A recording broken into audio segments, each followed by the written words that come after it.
Have a seat, have a seat. Thank you so much, worship team. We'll be seeing you again later. If you are a kid and you're not sitting with your parents right now, that would be a really good idea, because today I've got a little fun thing for us.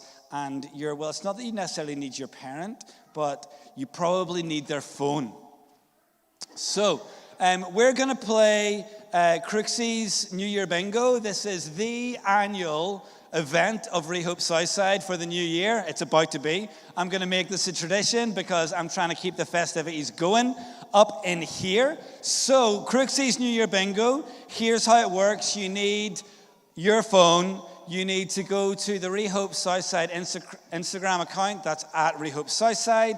Click on the link in our bio. That'll bring you to our little diddly-doo.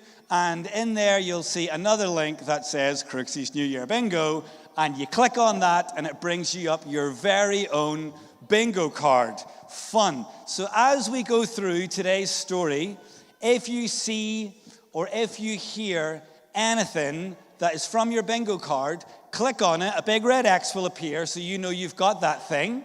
And then when you've got all your things, you can shout bingo, you can interrupt me, and then you can come up here and you can claim your prize. Now, we're playing primary school rules. Can we get a wee picture of that? I've started already, Riley. The primary school picture? The next one, bingo. Primary school rules. None of this like getting a row or a column or a diagonal, nothing. You've got to get them all. And once you get them all, shout bingo, come up here, claim your prize. I have got prizes for kids, and I have got prizes for grown-ups. So we should see what prizes I have got in my bag today. You know what to do, eh?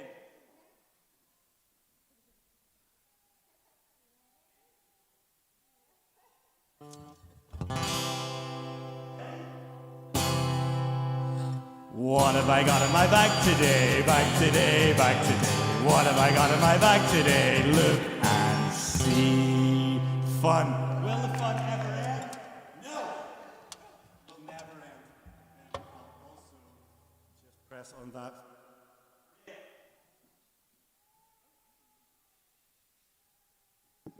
In my bag, I have got great things like reduce to clear selection box.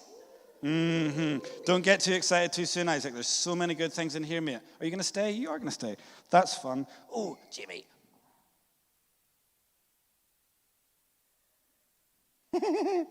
I have got, Paw Patrol stickers. They're shiny. And I've also got some Julia Donaldson stickers. They're reward stickers, so maybe this is the prize that can get you some more prizes. Hey, thinking ahead, my dudes. I have got Terry's Chocolate Orange, Christmas, isn't it?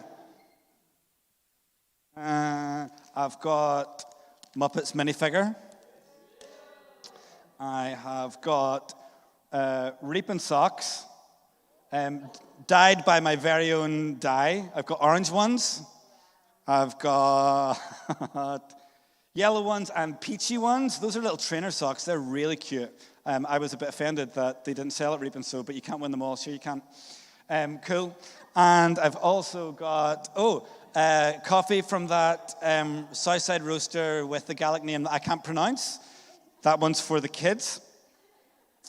I have got a candle, because everybody needs a cute little candle, isn't it? And the last one, I have got some Premier League trading cards. So, loads of things there. Jamie, you hold that. Great.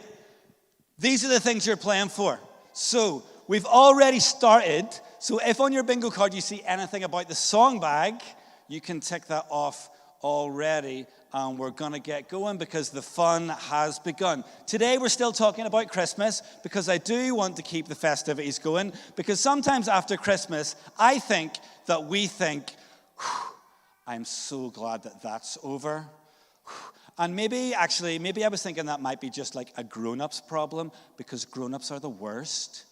But then we went to Northern Ireland for Christmas, and Jamie and I have a 2-year-old nephew who kind of did something that was a little bit the same as that. He is the cutest, sweetest boy in the whole world, and you want to see his wee face when he's opening his presents. Everyone was like, whoa, so cute. Everyone, and then he was like, wait, there's another present? Whoa!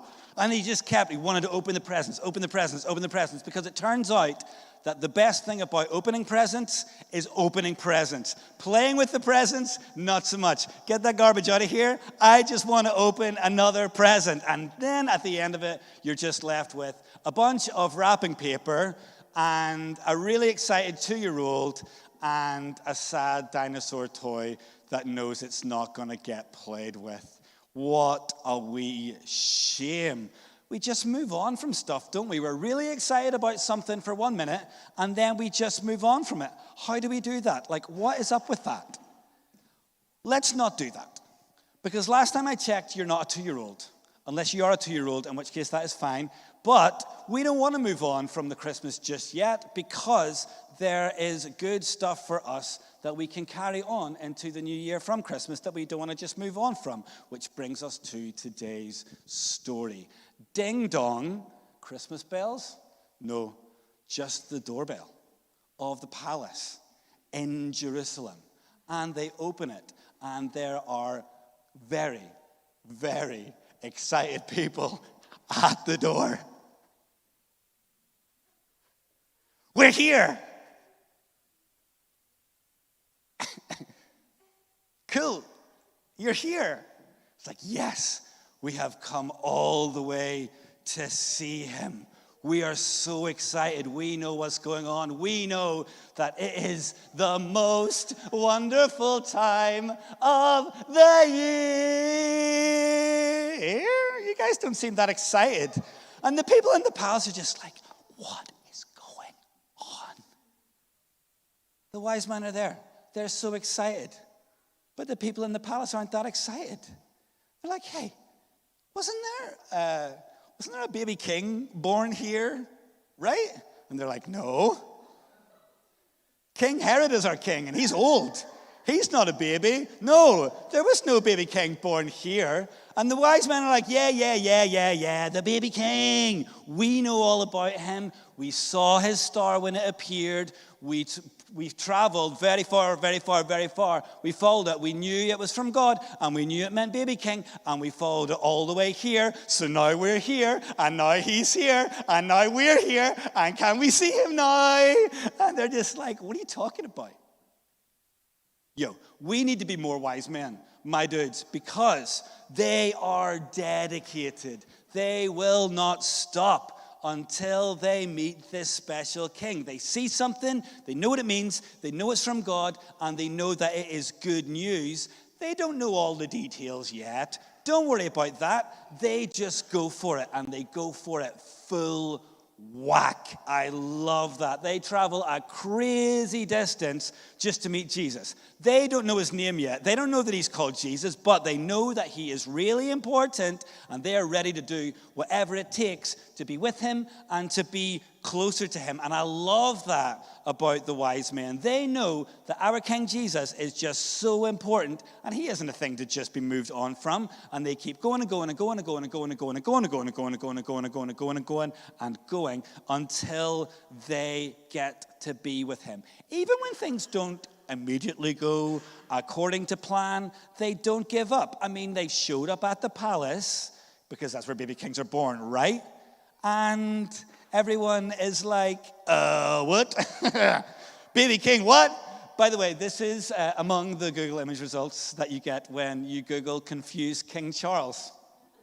But never mind King Charles or his spaniel. King Herod was confused. You see, he was a king.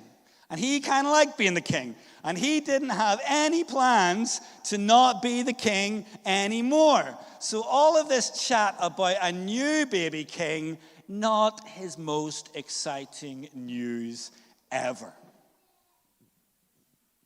I mean, come on, wise men. Read the room here, my dudes. But they just keep going on and on. They're like, yeah, we want to see the baby king. We brought him gifts, and we want to worship him. Can we see him yet? King Herod doesn't know what to tell them. He doesn't know where the baby king is. So he called in his smartest dudes who know like all of the Bible-y stuff so that he could ask them. And he's like, psh, hey. Do you know where the baby Messiah king is going to be born? And here's what they told him. They said, in Bethlehem of Judea, because this is what was written by the prophet. And you, Bethlehem, in the land of Judah, are by no means the least of the rulers of Judah, because out of you will come a ruler that will shepherd my people Israel. Listen, my dudes, sometimes we turn good news into bad news. And we can do it when we're feeling a little bit selfish, and maybe we get good news that is good news for everybody, but for us, it just maybe means something a little bit different. And that's kind of what happened with King Herod. Like he got some news that the promised Messiah baby king was here, and he heard that good news for everyone, and he turned it into bad news because he thought that it meant that he wouldn't be the king anymore, and he was sad about it. And even though he didn't really know what was going on, he did know what to do next, because he had a really sneaky plan. Baby king. Oh, the baby king, yes.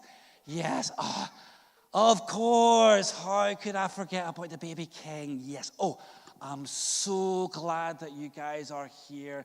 This is so exciting. Oh, yes, the baby king. Tell you what, why don't you go off to Bethlehem and you can worship him and all that, and then when you're done, why don't you just come back here to me and tell me where the little baby king is so that I can go and worship him too? I mean,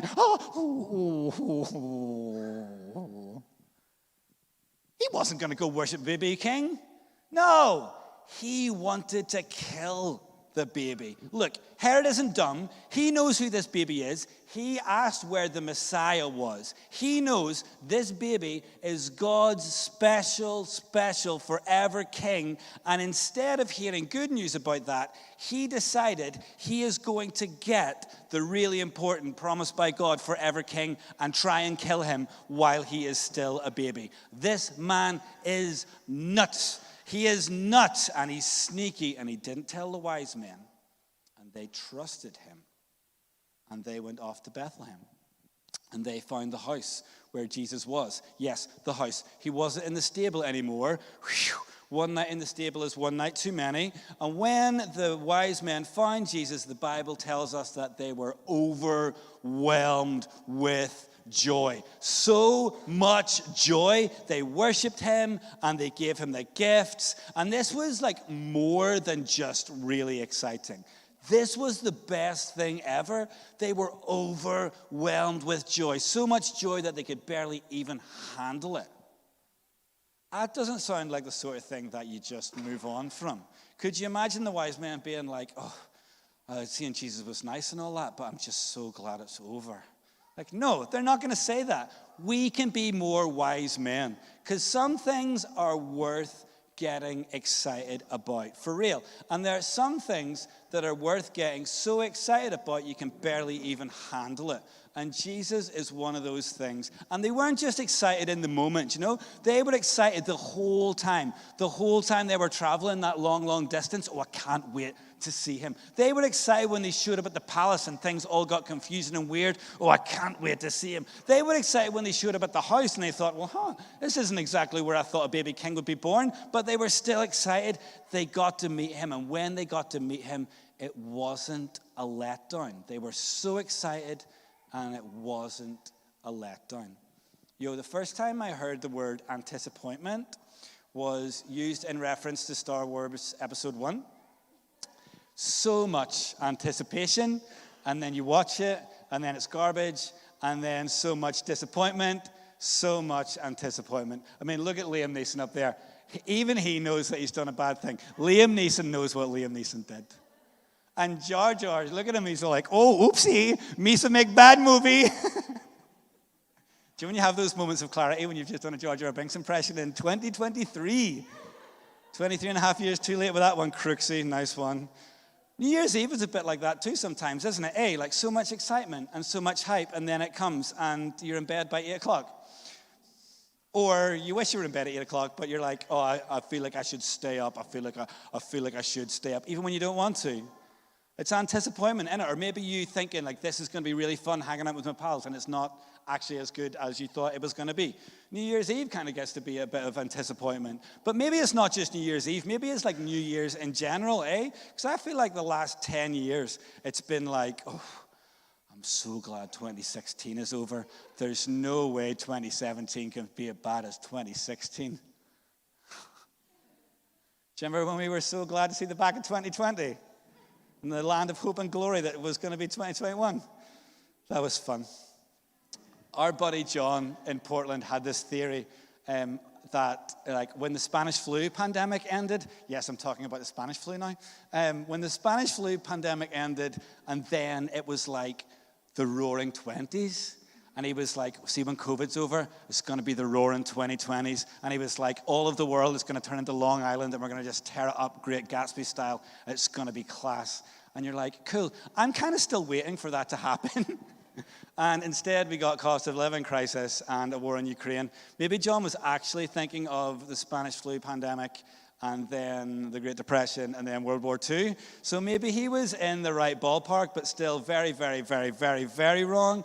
Things don't usually turn out the way that we expect or hope. But there is hope for you and hope for your future. Early 20th century history detour over.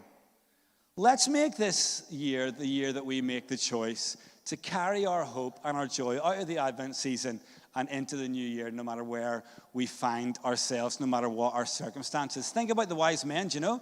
They were expecting a party at the palace, but instead they got family time at the house, and they were still overwhelmed with joy because they keep their eyes on what is important, and they see the good things, and they let the good things hit them like a truck. Yo, Jamie and I were back in Northern Ireland over Christmas, and we're from there, so this thing is in us. You seem to be exempt from it, Lindy, which is nice for you, but we had kind of forgotten about it because we haven't actually spent that much time in Northern Ireland over the last 5 years. So when we went back, we were like, oh, this thing, and this thing is that people in Northern Ireland are generally, maybe just like part of the culture, they are just kind of like generally a little bit more grumpy than everybody else from other places. And I wanted to put a nice picture of Northern Ireland on the screen. So I typed it in, and these are the results. This is what I got. Look at that picture in the top left-hand corner. Like, this is an AI-generated stock photo that they want you to buy. And even the bots know that Northern Ireland is a little bit grumpier. Hey, the bots are watching you, and they know that you're grumpy, Jamie. Just kidding.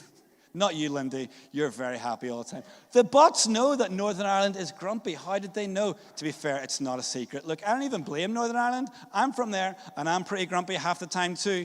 It's easy to let the hard stuff get the better of us, eh? It's easy to let it overwhelm us, like so much stress, so much tired, so much homework, so much rain. It's easy to let the hard stuff, big or small, get the best of us. Here's a little diagram for you. It's called the Misery Happiness Continuum. And who says bingo? Rachel, come on up. And Evie, 2 bingos, come on up. You should come right up on the stage as well, yeah, because everybody should clap for you as well. Did you get bingo as well, Hannah? Yeah, come on up. What prize do you want? You want the Paw Patrol ones? Good choice. Evie, what's for you, mate? You want a Terry's chocolate orange? Get it. Get what yours, mate. Rachel, what's for you? A little candle. Lovely. Well done, everybody. We're keeping on playing. There's still a chance for you to get a prize. So, the misery-happiness continuum. Friends, I think we go through our lives thinking that 0 is misery and that 10 is happiness. And we all want to be happy. Like, it's not like we don't want to be happy, but we think that happy should be our normal. And when we think that happy is 10 out of 10, that doesn't leave very much space on that continuum for overwhelmed with joy. Like, you can't be 13 out of 10. And sometimes I think that overwhelmed with joy, like, isn't really a real thing for us. I reckon I could just be happy getting through life being a 6 out of 10 happy. I feel like sometimes I'd settle for that. And I wonder if it's because I let the hard things hit me, but the good stuff, not so much. And it feels like there's always a pull towards 0 out of 10, and we pay attention to that, but we don't always feel the pull towards 10 out of 10. Maybe this is a Northern Irish thing, or maybe you can relate to it too. Maybe it's just a middle class thing, but we don't really want to talk about the bad stuff. You know, we don't really want to talk about the bad stuff, and because we want people to think that we're fine, and it's fine, and I'm fine. So we don't talk about the bad stuff. Maybe we deal with that in private. Bingo, Stefan, get on up here. Maybe we deal with that stuff in private. Going for the coffee, good choice, my man. Maybe we deal with that stuff in private. Maybe we don't deal with that stuff at all, but we generally try and make sure that nobody knows about it. We also don't tend to talk about the good stuff because we don't want to come across as being like super braggy or anything, and we want to appear humble. So we shut off all that good stuff and we don't celebrate it. And then we're just left with that space in the middle, which can sometimes all make life all feel a bit meh. And those red zones, even if we pretend like they don't exist, those red zones do exist. And life isn't just the meh in the middle. We do feel hard things happen to us, and when we feel misery, sometimes it can overwhelm us, and that stuff happens, and it's real, and we feel it, like if we're feeling let down or betrayed by friends or a loved one, or if we're going through a season, like just after bereavement, all that stuff is hard, and that's real, but when we feel happiness, that can feel like a little bit more fleeting sometimes, can't it? Like, difficulties tend to last for a season, but happiness can last for a moment, like happiness is like an afternoon when you go out for a walk with your pals, but then you get home and the dishes still need done. Or, you know, like your pal comes over for a cup of tea and that's a nice chat, but then they leave and then you're on your own again. Or like your pal comes over to play and you're hanging out with them and then they leave and you're just kind of bored. Or maybe like some of the grown-ups are just like, or some of the parents are just like, happiness for me is just getting bedtime sorted without any drama. Like, that is a grown-up problem. Sometimes I think grown-ups reduce happiness to just there not being any drama. And to be fair, kids are a lot better at feeling the joy and the happiness than grown-ups are too. And I think we can be more like kids, and I think we can all be more like the wise men, because we can let the good stuff that happens, no matter how big or how small, no matter how much it moves the needle towards a 10 out of 10, we can let the good stuff hit us to boost our joy and boost our thankfulness, because we are going to need to do that this year. Has anybody ever been to the Sagrada Familia in Barcelona? Bingo, Laura Donald, come up, and Isaac, get on up. What are you going to choose, mate?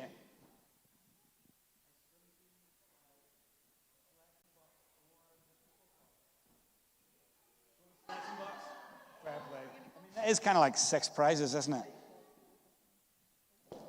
Muppet minifigure. I can't get rid of these socks, man. For goodness sake. Anyway, what was I talking about? Oh, anybody ever been to the Sagrada Familia in Barcelona? Some people have. Barcelona, in my opinion, is as close to being the perfect European city as I think that you can get. Paris and London and Rome can sit down. Edinburgh doesn't even get to stand up. Spain has a lot in common with Scotland in that respect, that their capital city isn't even their best city. And you can at me, Edinburgh. See if you're in Barcelona and you want food, got it. See if you want like big city buzz, you've got it. See if you want architecture, got it. See if you want like public transport so you can go and do all the things and see all the things, you've got it. Plus there's beaches, plus there's old stuff, plus there's shiny new stuff, plus there's a theme park with like giant roller coasters just up the coast. What more could you want? I think this is the perfect European city. And when I lived in Spain, I took the train to Barcelona for the weekend by myself, and I loved it. I love traveling by myself. Brian has a different opinion on that, but I love it. It was the second time I'd been in Barcelona. The first one was on a school trip, so it didn't really count. This was the first time, like, Crooksy was unleashed on Barcelona, and I loved it. And I went to the cathedral, and I did the whole tour, like up the towers and seeing the view and all that. Loved it. It was in 2005, and it was way more of a building site back then. There was like pallets with like bags of concrete just sitting around, like all these tiles just sitting around. You got the sense that you were in the middle of like some like emerging cultural, historical like thing that was going to be a thing like for centuries to come. And you got to see it even before it was even finished. And that was fun, like that was cool. You did get like thinking like, I wish I would get to see it when it's finished. Then the grandeur, you know? Then it would be like, whoa. And then it would really hit you. I wasn't expecting to get got by a building site, but I got. Look, we know how the story of Herod and the wise men ends.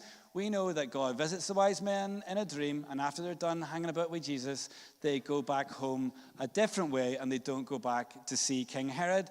And King Herod was mad about it, and he kicked his plan into the next gear, and by deciding to kill all of the young boys just to make sure that he got Jesus. And that part of the story doesn't really usually get a mention in our retelling of the Christmas story. And to be fair, we didn't do that bit in our nativity here, which is just as well because I was playing King Herod. And yeah, come on up. Me pretending to kill young children on a live stream is probably just the thing that I don't want to do. So I'm glad we didn't do that. You're going to choose a prize? Great. Yeah, nice, fun. Killing babies. Psychopath. What's he doing? We know that's how the story ends, but we don't really tend to retell that stuff. The Sagrada Familia, though, it has got two, of these, facades, two, big, complete sides to the building, and they tell different stories. One of them tells the Easter story, and one of them tells the nativity story. Bring me up that next picture there, Riley. So it's got all the details on one side of the nativity story, and the other one all the details of the Easter story. And after I'd done my tour, I was standing looking at this whole big side of the building that has got the nativity story on it, and I was taking in all the details, and I was like, oh look, there's Mary and Joseph and the donkey. One more for me, Riley? There they are. Mary and Joseph and the donkey. Bible doesn't actually say there's a donkey in the story, but that's cute. Cute with the donkey. So I'll let it slide. And then I was like, oh, look, there's Jesus. And, oh, hello. There's Jesus and Simeon, who will be back in just a moment. Oh, there they are. Sweet. That's cute. I love the story of Jesus and Simeon at the temple. Pretty sure Jesus was a lot younger than that when he went to the temple to get dedicated. The Bible says you should do that when you're about a week old, so not sure about this statue completely, but it's cute, so I like it, so I'll let it slide. And then I was just guiding my eyes, and I was like, yo, what is that doing there? That is nuts. And this, one more for me, Riley. These things are a couple of meters apart from each other. And it was this man with his metal sword and his... Oh, bingo! Bingo, come. What do you want to choose? I've got socks, I've got stickers, I've got football cards. What do you want to choose? Gonna choose the stickers. Well done, pal. So, I'm standing there. I'm looking at the nativity facade, and I see this dude and his sword in his face, and I just broke. And I'm standing there in the street, weeping at a statue, surrounded by tourists and their cameras, and I'm just I don't know what to do. I was not expecting to get got by a building site. I mean, calling us a building site, my apologies, Gaudi. But, I was just standing there weeping. I was I don't know what to do, and I thought, I just need to leave, and I went to go, and my legs were jelly. And I was okay, I cry all the time, but whatever, man, this got me. There is a lot of pain in the world, And sometimes we try and block it out, but it's there. And 2023 is probably going to throw its fair share of it at us. But I'm just trying to make sure that I keep my eyes open to where I can source my joy from this year, so that I can make sure that I don't drift off towards the zero in the misery happiness continuum. I'm not trying to pull the wool over my own eyes. I'm just trying to make sure that I'm getting joy and I'm being real about what is going on, because we can be more wise men. This year we can be dedicated to following Jesus and moving closer to him. And you can have a think about what your next steps will be. Like, do you need to join a Bible read-through group? Or do you need to lift your dedication to your Bible read-through group? I've written here, do you need to take your next step in being a little bit more regular in attending church? But maybe this is the wrong audience for that one. But if you're watching on YouTube later, dun, dun, dun, dun, dun, do you need to sign up for Alpha? Like, do you need to make pre-service prayer like part of your Sunday thing?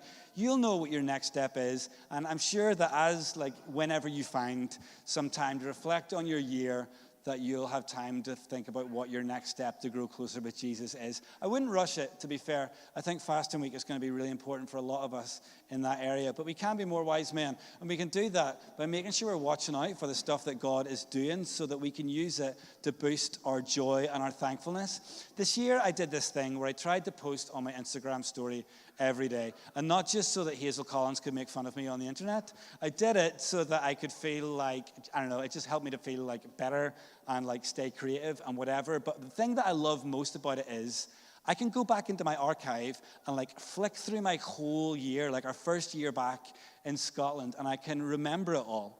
So this year I'm going to take that to the next level by like having something every day that I can stay thankful for. And I'm going to do it in a way that I can flick through my year so that I won't forget the good things that God has done. Me too. So I won't forget the good things that God has done for me. And I have those there that I can... Bingo, bingo. Come on up. There, I've got socks and I've got football cards. Go Sox. What are you going to get, Eli? Do you want some socks? Who said bingo? You're going to go for football cards? Love that. I've got socks or football cards. Bingo as well.